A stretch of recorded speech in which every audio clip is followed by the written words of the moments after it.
I'm Fatmas Alvi, and I'm here to have an overview on UART, which is basically known as Universal Asynchronous Receiver Transmitter. It is one of the most common and widely used device-to-device communication protocol in which we have two parts, that is receiver and transmitter, that connect with each other to establish a communication setup between them. So here, as we know that the UART is an asynchronous device, which means that communication in this protocol doesn't depend on the clock signal.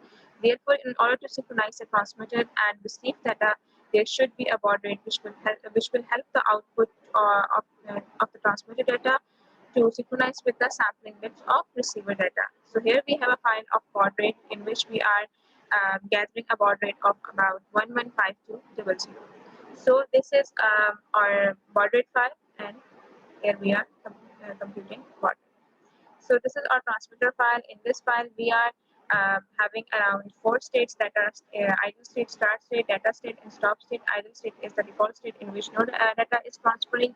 Start state is the establishing of connection with the transmitter, receiver, and after that, data is the state in which the data will be transmitted.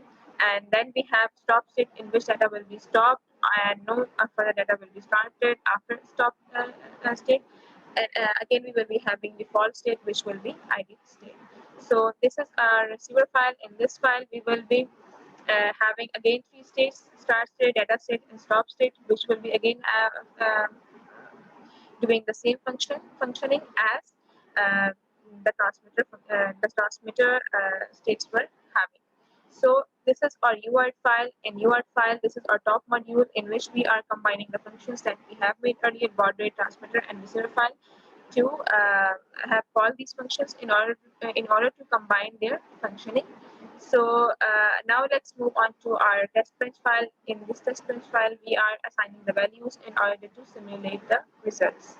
So now here, let's have a look on our results, in which we can see that in our transmitted data, we are having the data as 0001, 0203, and so on to COD. And whereas in the received file, we can see that we have 0001, 02, 03, and so on to 0C. So we can see that our data has successfully transferred serially, so our UART is established. That's all from my side. Thank you so much.